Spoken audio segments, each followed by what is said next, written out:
A paz de Cristo Jesus esteja presente em sua vida, querido, querida, ouvinte, irmão, irmã da Palavra de Deus, o nosso Deus e o nosso Pai. Hoje vamos a um excelente tema e a um assunto muito necessário, porque muitas pessoas estão chamando de prova aquilo que na verdade é consequência de decisões erradas. O perigo é que isso pode impedir o arrependimento, pois a pessoa acredita que está apenas sendo provada por Deus, quando na realidade está colhendo aquilo que ela plantou. E o tema que eu trago é: prova não é consequência. Como texto base, eu trago Gálatas 6, 7 e 8. Leamos: Não erreis, Deus não se deixa escarnecer. Porque tudo o que o homem semear, isso também ceifará. Porque o que semeia na sua carne, na carne ceifará a corrupção. Mas o que semeia no Espírito, do Espírito ceifará a vida eterna. Em outras palavras, está dizendo assim: não se enganem, ninguém zomba de Deus. A pessoa colhe aquilo que planta. Quem vive para satisfazer os seus desejos pecaminosos, colherá destruição. Mas quem vive para agradar ao Espírito, colherá a vida eterna. Então entendamos que prova e consequências não são a mesma coisa. Há uma diferença enorme entre ser provado por Deus e sofrer as consequências dos próprios erros. A prova vem para nos fortalecer, a consequência vem para nos ensinar. A prova, irmãos, não é necessariamente resultado de pecado. A consequência geralmente é resultado de escolhas erradas.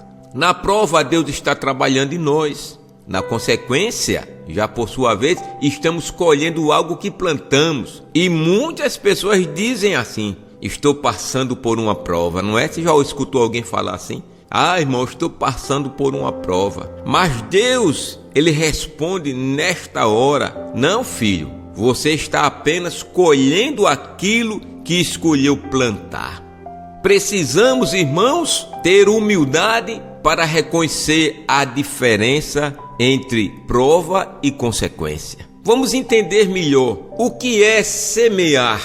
Semear é lançar a semente na terra, esperando que ela produza frutos no futuro. Já no sentido espiritual, isso aqui é no sentido materialmente falando, não é verdade? Mas vamos ver no sentido espiritual. Semear significa tudo aquilo que uma pessoa faz, fala, investe ou planta hoje, esperando resultados amanhã. Espiritualmente, semear significa as escolhas que fazemos, as atitudes que praticamos, as decisões que tomamos, o bem ou o mal que realizamos, principalmente as palavras que falamos, porque sabemos que a palavra ela tem poder.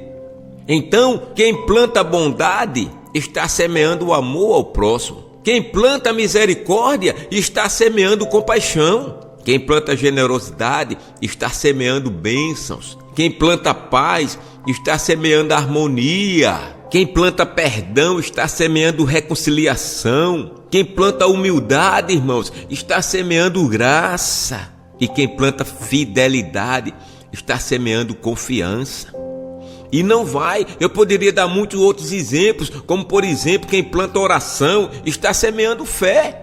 Quem planta a palavra de Deus está semeando vida espiritual. E o melhor de todos, que quem planta obediência, aleluia, está semeando aprovação divina. Você está sendo aprovado, aprovada, se você está assim plantando obediência ao Senhor nosso Deus e o nosso Pai. Então precisamos entender que toda ação é uma semente. Quem planta ódio, irmãos, está semeando amargura. Quem planta rancor está semeando divisão. Quem planta inveja está semeando contenda. Quem planta mentira está semeando engano, irmãos. Quem planta violência está semeando destruição. Quem planta rebeldia está semeando desobediência. Quem planta discórdia está semeando separação. Quem planta injustiça está semeando sofrimento. E quem planta pecado está semeando corrupção espiritual. Isso, irmão, se aplica tanto às pessoas que estão lá fora, como a muitos de nós que estamos dentro das congregações. Ah, irmão Neemias, não tem ninguém assim no meio da minha congregação não, irmão. Infelizmente é verdade, tem. Pessoas com ódio, com rancor, com inveja, com mentira, com violência, pessoas rebeldes, pessoas que geram discórdia e injustiça, que vivem uma vida de pecado. A semente, irmão, representa nossas atitudes, nossas escolhas, nossas decisões e palavras. E eu já disse que palavras têm poder. Você vê que Provérbios 18, 21 diz: a morte e a vida estão no poder da língua, e aquele que a ama comerá do seu fruto. Já Mateus 12, 37 diz: porque por tuas palavras serás justificado, e por tuas palavras serás condenado. Irmãos, é coisa séria, não é brincadeira. É a palavra de Deus, o nosso Deus e o nosso Pai. E prossegue, porque se você ler lá Tiago 3,5, ele diz: assim também a língua é um pequeno membro e gloria-se de grandes coisas. E Efésios 4:29, a palavra também nos dá, aleluia, um alerta: não saia da vossa boca nenhuma palavra torpe, mas só a que for boa para promover a edificação. Será que dá, irmãos, para nós refletirmos? Eu creio que o Espírito Santo está falando com você nesta hora, porque ele tem falado comigo também. A palavra, irmão, é uma espada de dois gumes. Quando nós estamos transmitindo aquilo que Deus nos manda transmitir através do Espírito Santo, ela também vai se moldando na vida de quem está falando.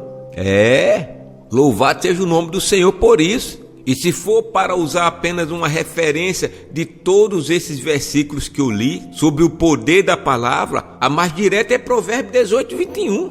A morte e a vida estão no poder da língua, e aquele que a ama comerá do seu fruto. O que você diz pode preservar a vida ou destruí-la. Portanto, você deve aceitar as consequências das suas palavras.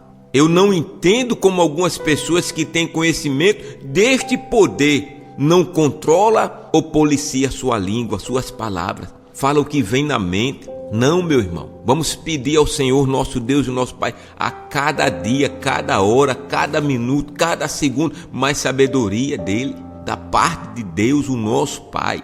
E o que é, irmão, ceifar? Nós falamos aqui sobre o que é semear. Mas vamos entender o que é ceifar. Ceifar é colher aquilo que nasceu da semente plantada, daquilo que nós plantamos. E espiritualmente significa receber os resultados das nossas ações. Ninguém colhe sem primeiro ter semeado, e ninguém colhe algo diferente daquilo que plantou. O princípio bíblico está em Gálatas 6:7. Não erreis. Deus não se deixa escarnecer, porque tudo que o homem semear, isso também se fará. Ele está dizendo: olha, não se enganem, ninguém pode zombar de Deus. A pessoa colhe aquilo que planta.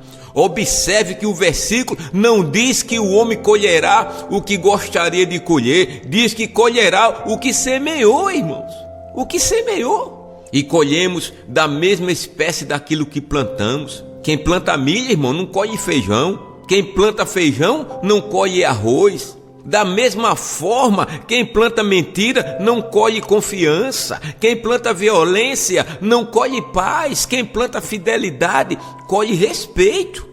Você está entendendo? Você sabe que colhemos mais do que plantamos. Aí, irmãos, onde entra outra observação muito importante: nós colhemos mais do que plantamos. Louvado seja o nome do Senhor, nosso Deus e nosso Pai. Uma única semente pode produzir muitas e muitas outras. Por isso, irmão, o pecado parece pequeno no começo, mas suas consequências podem ser enormes. O mesmo acontece com o bem. Quer uma observação? Uma oração feita hoje pode gerar bênçãos por muitos e muitos anos. Uma oração que você faz hoje, ela pode gerar bênçãos por muitos e muitos anos. A seus filhos, aos filhos dos seus filhos, aos seus netos, né? Seus bisnetos, e assim sucessivamente. Primeira, segunda, terceira, quarta geração. Isso, irmão, é a semente, aleluia, sendo colhida muito mais do que plantamos. E precisamos também entender que existe um tempo entre plantar e colher. A colheita não vem imediatamente. Por isso, irmão, algumas pessoas pensam que escaparam das consequências dos seus erros. Mas a Bíblia ensina que existe um tempo para cada coisa. Eu vou dar aqui alguns exemplos de prova na Bíblia, pessoas que realmente foram provadas por Deus. E o primeiro exemplo que eu trago é Jó, uma prova permitida por Deus. Jó 1,8 diz a palavra: e disse o Senhor a Satanás: observaste tu a meu servo Jó? Porque ninguém há na terra semelhante a ele, homem íntegro e reto, temente a Deus e que se desvia do mal. Observe que Jó não estava sofrendo por pecado. Pelo contrário, Deus o chamou de íntegro. Aleluia, louvado seja o nome do Senhor. Ele perdeu bens, filhos, perdeu saúde, mas aquilo não era consequência de erro, era uma prova. Eu estou trazendo esses exemplos para que você entenda, para que você saiba diferenciar. E no final, Deus o restaurou e lhe deu ainda mais do que ele possuía, como está lá em Jó 42:10. E o Senhor virou o cativeiro de Jó quando orava pelos seus amigos. E o Senhor acrescentou a Jó outro tanto em dobro a tudo quanto dantes possuía. Louvado seja o nome do Senhor, o nosso Deus e o nosso Pai. A prova de Jó não veio porque ele pecou, veio porque Deus tinha um propósito maior. Quer outro exemplo? Abraão, a prova do sacrifício. Gênesis 22:1, e aconteceu depois destas coisas que tentou Deus a Abraão. Deus, o que é que Deus fez? Deus pediu Isaque, não porque Abraão estivesse em pecado, mas porque Deus queria provar a sua fé. E ao final Deus proveu o cordeiro e confirmou as promessas. A prova aqui revelou a obediência que já existia em Abraão. Agora existe, irmãos, os exemplos de consequências, e eu vou mostrar alguns a vocês em nome de Jesus. O primeiro exemplo que eu trago é Sansão, a consequência da desobediência. Vamos ler o que está em Juízes 16:20. E ela disse: os filisteus vêm sobre ti, Sansão. E despertou do seu sono e disse: sairei ainda desta vez como dantes e me livrarei, porque ele não sabia que já o Senhor se tinha retirado dele. Sansão não estava sendo provado, ele estava colhendo anos de rebeldia. Irmãos, Sansão brincou com o pecado, ignorou os avisos. E tem muita gente, irmão, que gosta de brincar com o pecado. E em nome de Jesus, pare de brincar com o pecado. Porque a palavra nos deixa claro que foram anos de rebeldia. Não foi uma coisa de um dia, de uma semana, de um mês. Foram anos. E ele ignorou muitos e muitos avisos. Ele já não sabia que o Senhor tinha se retirado dele. E é uma pena, irmãos, pessoas que estão no nosso meio e o Senhor já se retirou dele. Mas, irmão, ainda há tempo de reverter toda esta situação. É por isso que Deus, através do Espírito Santo, está trazendo hoje esta mensagem para conscientizar você que você precisa dar um basta, que você precisa começar a plantar coisas boas. Aleluia! Ele desprezou a sua consagração. Tem, irmão, quem despreza o que Deus dá? Tem. Então, quando perdeu a força, irmão, não era prova, era consequência.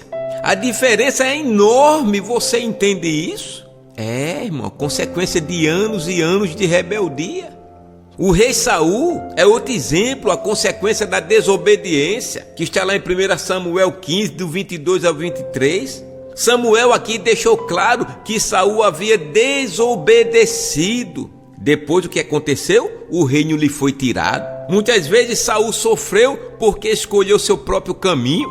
Ele queria os benefícios da obediência sem obedecer. Irmão, não existe isso. Você querer receber os benefícios da obediência sem obedecer a Deus. Isso não era prova, era consequência.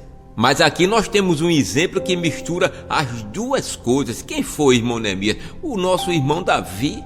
o rei Davi, um exemplo de prova, consequência, perdão e restauração. Por isso que eu falei, irmãos, ainda há tempo de Deus restaurar. Aleluia. Davi, irmão, é um dos maiores exemplos da Bíblia para entendermos a diferença entre prova e consequência. Vocês vejam que quando enfrentou Golias, aquilo foi uma prova. Quando fugiu de Saul, aquilo também foi uma prova. Quando precisou esperar anos para assumir o reino, aquilo também foi prova. Mas quando adulterou com Betsabá e planejou a morte de Urias, Davi deixou de estar numa prova e passou a colher o quê? As consequências de uma escolha errada. Ele fez uma escolha errada. Foi então que Deus enviou quem? O profeta Natã para confrontá-lo. E após reconhecer seu pecado, Davi ouviu uma sentença divina que está lá em 2 Samuel 12:10.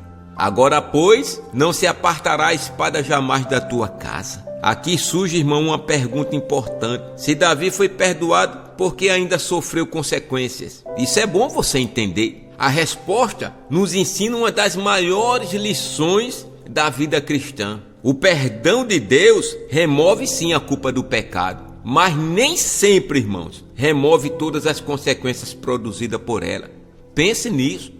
E veja que logo após a confissão de Davi, Natã declarou em 2 Samuel 12:13: também o Senhor perdoou o teu pecado, não morrerás. Observe a ordem dos acontecimentos. Davi pecou, Davi foi confrontado, Davi confessou, Deus o perdoou, mas algumas consequências permaneceram. Isso nos mostra que uma coisa é ser perdoado por Deus, outra coisa é ser poupado de todas as consequências das próprias escolhas que muitas vezes fazemos. Porém, precisamos entender aqui algo muito importante. Quando Deus disse, não se apartará a espada jamais da tua casa, ele não estava dizendo que passaria o resto da vida castigando Davi sem misericórdia, nem que Davi jamais voltaria a ser abençoado. Deus estava mostrando que aquela semente plantada produziria efeitos duradouros dentro de sua família. E foi exatamente isto que aconteceu. Amon violentou Tamar, Absalão matou Amon, Absalão se rebelou contra o próprio pai. Conflitos e tragédias passaram a marcar a história da casa de Davi. A espada entrou em sua família. Mas observe, irmão, algo maravilhoso. Mesmo depois disso, Deus continuou amando Davi, continuou ouvindo suas orações, continuou usando sua vida, continuou cumprindo promessas através dele, e foi da sua descendência que nasceu o Messias. Isto aqui prova a mim e a você que as consequências não destruiu seu relacionamento com Deus. Davi, ele foi restaurado, Davi foi perdoado e Davi voltou a andar com Deus. Você pode sim voltar a andar com Deus, ser perdoado, ter sua vida restaurada. Aqui encontramos outra verdade importante sobre a semeadura e a colheita. Nem toda consequência dura para sempre. Você está entendendo? Imagina um agricultor que plantou espinho durante anos. Depois ele se arrepende e começa a plantar trigo. Os espinhos não desaparecem do dia seguinte ou no dia seguinte. Durante algum tempo, com certeza, ele ainda colherá espinho. Mas se continuar plantando trigo, chegará o dia em que começará a colher só trigo, irmãos. Você está entendendo o que Deus está falando com você? Foi assim que aconteceu na vida de Davi. Algumas sementes ruins continuaram produzindo os frutos por um tempo, mas ele não passou o resto da vida apenas colhendo tristeza. Ele também passou a colher as sementes de arrependimento, as sementes de adoração, humildade e comunhão com Deus, que voltou a plantar, irmão. Volte a plantar sementes de adoração, de arrependimento, de humildade, sementes de comunhão com Deus. Por isso, a grande lição da história de Davi é esta: o arrependimento não muda o passado, mas muda o futuro. Você pode sim mudar o seu futuro em nome de Jesus. O perdão não apaga tudo o que aconteceu, mas impede que o erro continue governando a vida da pessoa. Você está entendendo? Davi descobriu que Deus é justo para corrigir, mas também é misericordioso para restaurar. E isso nos ensina que quando estamos colhendo consequências, ainda podemos começar uma nova semeadura. Porque aquele que para de plantar o mal e começa a plantar o bem, verá no tempo de Deus uma nova colheita surgir em sua vida. Em Provérbios 28:18 diz a palavra: o que encobre as suas transgressões nunca prosperará, mas o que as confessa e deixa alcançará misericórdia. Davi alcançou misericórdia porque não apenas confessou seu pecado, mas abandonou o caminho que o levou à queda. Glória a Deus. Então você possa dizer assim: mas irmão, como eu posso saber o que eu estou passando é prova ou consequência? Pergunte a você mesmo. Comece perguntando para você mesmo: o que eu estou vivendo nasceu da minha obediência ou da minha desobediência?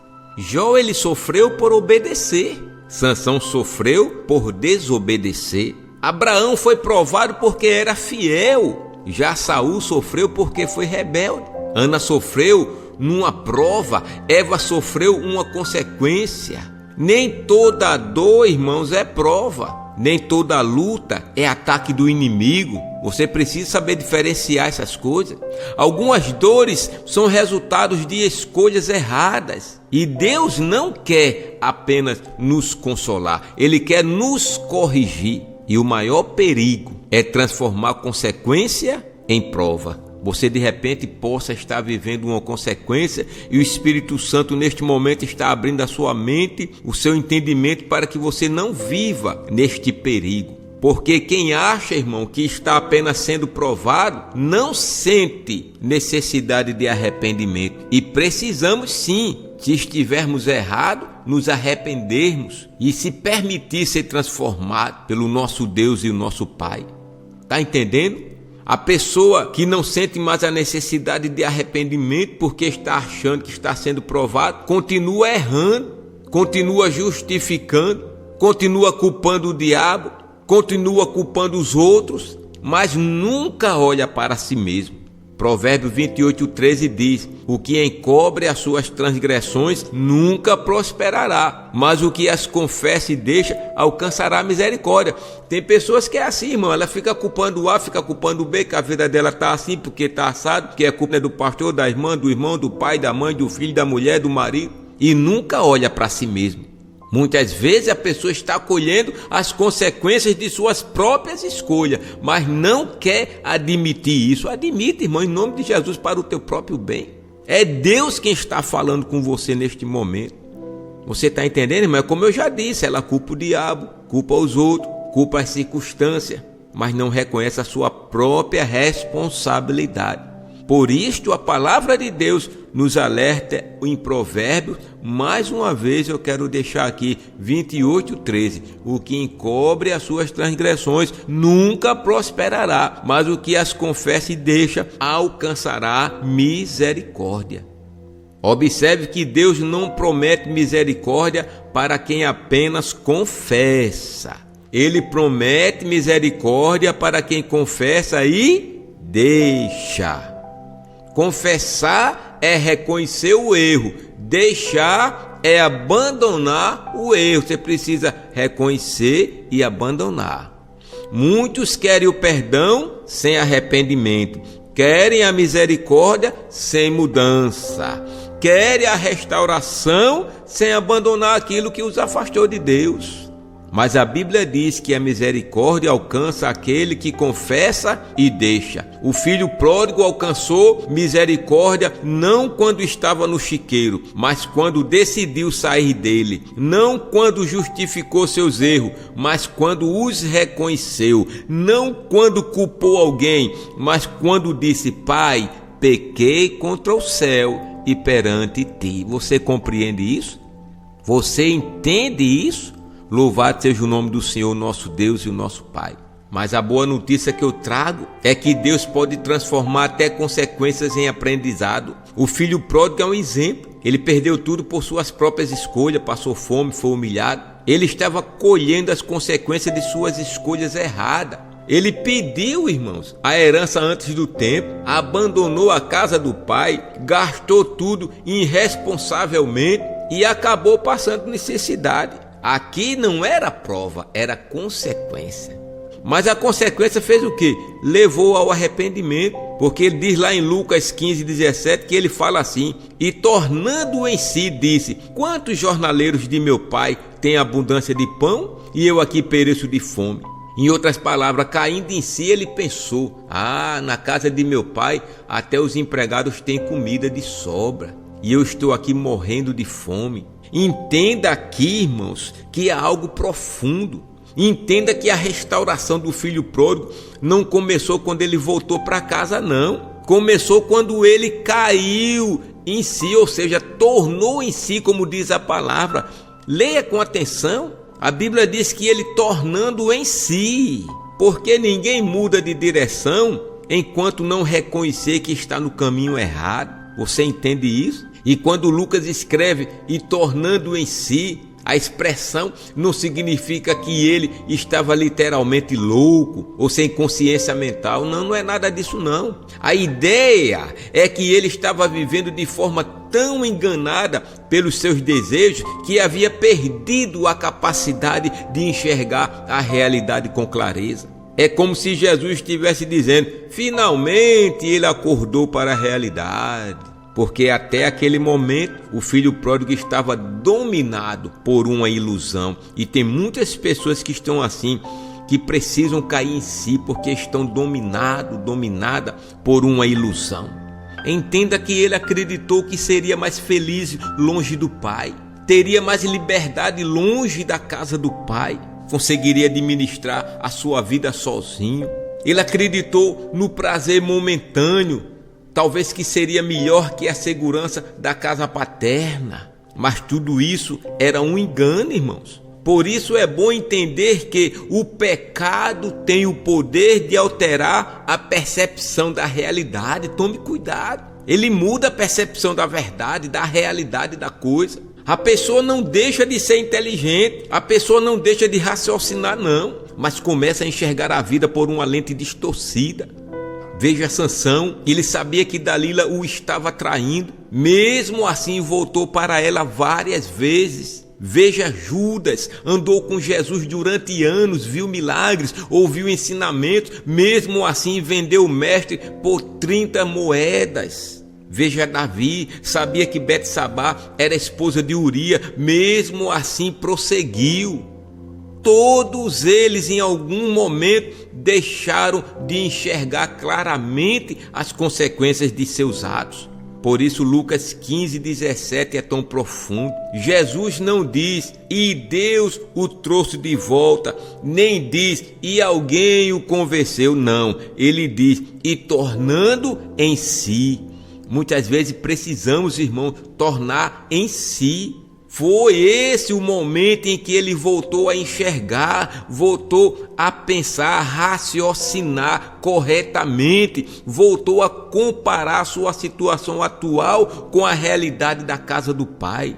Voltou a perceber o tamanho da sua queda. E há sim uma explicação espiritual muito forte nisso, porque muitas pessoas hoje não precisam apenas de uma solução para seus problemas, precisam de um momento de tornar em si, precisam acordar, precisam enxergar onde suas escolhas as levaram ou estão levando. Precisam reconhecer que algumas dores não são provas, mas consequências. E é justamente nesse momento de lucidez espiritual que o arrependimento começa. O filho pródigo só voltou para o pai porque primeiro voltou para a realidade. Volte para a realidade. Foi essa a primeira grande vitória da sua restauração. Muitas vezes Deus usa a própria consequência para trazer o pecador de volta ao caminho. E concluindo, eu quero dizer para você, quando a luta vier, pergunte: Senhor, isso é uma prova para me fortalecer ou uma consequência para me corrigir? Se for prova, irmão, permaneça firme. Se for consequência, arrependa-se. Nos dois casos, Deus continua sendo Deus. Na prova, Ele aperfeiçoa. Na consequência, Ele corrige. Na prova, Ele fortalece a fé. Na consequência, Ele ensina a sabedoria. Mas tanto na prova quanto na consequência, existe uma porta aberta para quem busca a presença do Senhor. Porque o Deus que prova também sustenta. E o Deus que corrige também restaura. Eu convido você a fazer uma breve oração. Senhor, meu Deus e meu Pai, dai-nos discernimento para entendermos a diferença entre a prova e a consequência. Se estivermos sendo provados, fortalece-nos para permanecer fiéis. Se estivermos colhendo consequências de decisões erradas, dai-nos humildade para reconhecer nossos erros e coragem para mudar de caminho. Que não usamos a Tua palavra para justificar nossas falhas, mas para corrigir nossos passos. Restaura os abatidos, fortalece os cansados e conduz cada vida pelo caminho da verdade. Em nome de Jesus Cristo nós oramos e já te agradecemos. Diga amém e diga graças a Deus.